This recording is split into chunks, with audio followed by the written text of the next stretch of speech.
আমরা এটা একটা কমিটি গঠন প্রক্রিয়াধীন আছে এবং এর সঙ্গে এই যে এইসব যারা সংগঠন আছে তাদের প্রতিনিধিরাও থাকবে।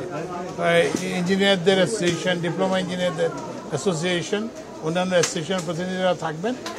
তো এখানে ওই যে এটার একটা সূত্রপাত হয় প্রবলি ওই যে নেস্কোতে একটা ঘটনা ঘটছিল, তো সেটার বিরুদ্ধে কিন্তু অলরেডি ব্যবস্থা নেওয়া হয়েছে এবং ওই শাস্তিমূলক ব্যবস্থা প্রক্রিয়াধীন আছে এবং শাস্তিমূলকভাবে প্রাথমিকভাবে বদলি করা আছে। তো আমরা এই কমিটিটা গঠন হয়ে যাওয়ার পরে শীঘ্রই আমরা বসবো। না আগে সেটাই না, কমিটির হচ্ছে কি এখানে হচ্ছে কি আপা বলেন, এটা হচ্ছে দাবিটা দুই দিক থেকে দুই রকম। বিএসসি ইঞ্জিনিয়ারদের দাবি একজন, গ্র্যাজুয়েট ইঞ্জিনিয়ারদের দাবি একজন, আর ডিপ্লোমা ইঞ্জিনিয়ারদের দাবি ভিন্ন। তো আমরা তো হচ্ছে সব পক্ষকে শুনে তারপরে আমরা একটা যেটা ন্যায্য যে সমাধান সেই সমাধান করব।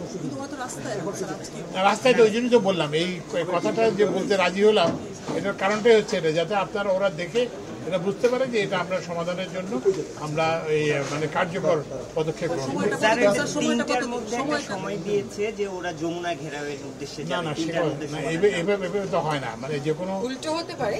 তারা যারা আন্দোলন করছে তাদের একটা প্রতিনিধি দল চাইলে আমাদের সাথে দেখা করতে পারে। দেখা করলে আমরা তাদেরকে বলবো যে আমরা তাদের সমস্যা নিয়ে বসবো, তাদের সবার দাবিগুলো শুনে যেটা আমাদের বিবেচনায় ন্যায্য এবং যৌক্তিক মনে হয় আমরা সেরকম একটা সিদ্ধান্ত দেব। তার আগেই তো আর যমুনা ঘেরাও করার সুযোগ নেই, অবকাশ নেই। এটা তারা আমাদের সাথে বসতে পারে, যে তারা মোস্ট ওয়েলকাম। জি ওরা বলেছে সেটা হলো যে আপনারা যে কমিটি 4 সদস্য, এটা কতদিনের ভিতরে এই না এটা তো নোটিফিকেশন হয় না, আজকে হয়ে যায়।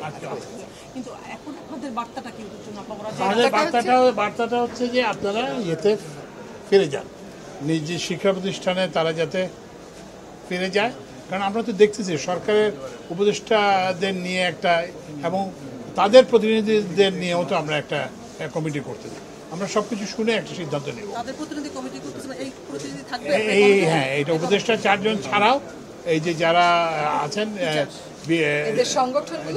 ডিগ্রি ইঞ্জিনিয়ারদের প্রতিনিধি, ডিপ্লোমা ইঞ্জিনিয়ারদের প্রতিনিধি, সবার প্রতিনিধির সমন্বয়ে আমরা আলাপ করে আমরা সিদ্ধান্ত নেব।